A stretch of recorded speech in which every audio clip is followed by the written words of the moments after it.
అవును వాళ్ళకి రాజకీయ పార్టీతో సంబంధం ఉంది, తప్పే ఉంది. మీకు లేదా? గవర్నర్కి లేదా? ఈరోజు కూడా బీజేపీ పార్టీ నాయకురాల్లాగా పనిచేయడం లేదా ఆమె? నేను చెప్పేది తప్ప? అంటే మీకు వర్తించే న్యాయం ఇంకోరికి వర్తించాలని ఇది ఎక్కడ పద్ధతి? We strongly protest, we strongly condemn the attitude of this governor.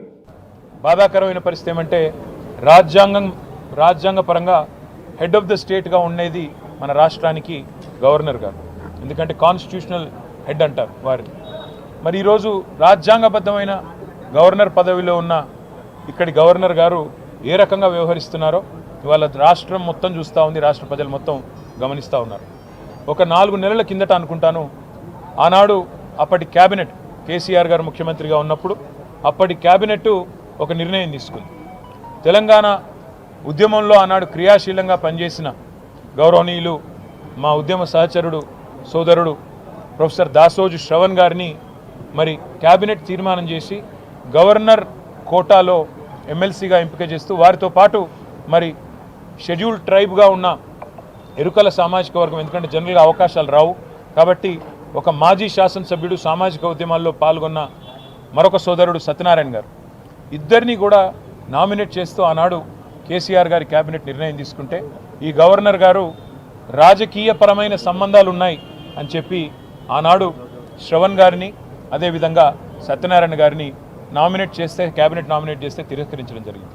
ప్రసంగం పెట్టిండ్రు. ఇక గవర్నర్ గారి ప్రసంగం అయితే దారుణం. ఒక కాంగ్రెస్ కార్యకర్త గల్లీలో మాట్లాడిన దానికంటే హీనంగా ఉండే ఆ ప్రసంగం. నోటికొచ్చిన మాటలు. 10 ఏళ్ళు కేసీఆర్ మొత్తం ఖరాబ్ చేసిండు, తెలంగాణను నాశనం బట్టి ఇచ్చిండు, అప్పుల పాలు చేసిండు, రాష్ట్రం దివాలా తీసిండు అని దివాలా కోరు మాటలు మాట్లాడితే ఆ రోజు కడుపు మండి అసెంబ్లీలో మీ బిడ్డగా సిరిసిల్ల ప్రజాప్రతినిధిగా అసెంబ్లీలో ఆ రోజు ప్రభుత్వానికి చెప్పిన, నేను 10 ఏళ్లలో ఏం జరిగిందో చెప్పిన. ఆ తర్వాత తెల్లారి ఇంకొక ఆర్థిక శాఖ మీద శ్వేతపత్రం అని పెడితే హరీష్ రావు గారు మాట్లాడింది. తర్వాత విద్యుత్ శాఖ మీద పెడితే మన జగదీష్ రెడ్డి గారు మాట్లాడింది. 3 రోజులు అసెంబ్లీ నడిస్తే 3 రోజులు మన పార్టీ తరఫున మనం కూడా సమాధానం చెప్పినాం. మరి మీరు ఒక్కసారి ఆలోచించుండ్రి, కేసీఆర్ గారు పంపిన 3 సైనికులే గట్ల మాట్లాడితే కేసీఆర్ వస్తే ఎట్లుంటుందో ఒక్కసారి ఆలోచన చేయండి అసెంబ్లీకి.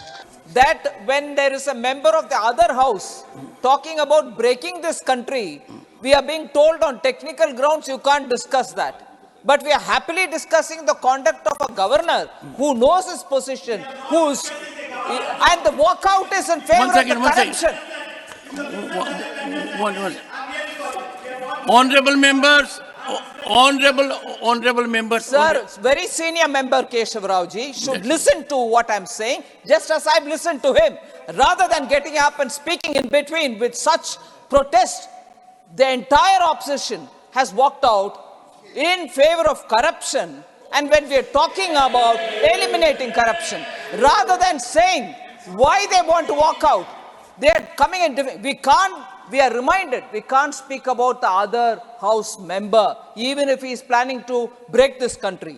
But here are they questioning the functioning of the governor? Doesn't the governor know what to do? And this kind of a conduct against a constitutional authority by a party which has been in power for more than 45-50 years is despicable, sir. And honorable member Keshav Rao ji, please do listen to what I'm saying rather than getting up to disrupt me. You may be a senior member, but I'm sorry to say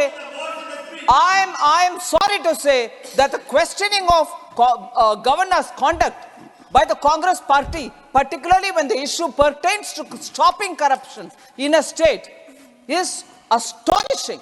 To walk out on that, sir?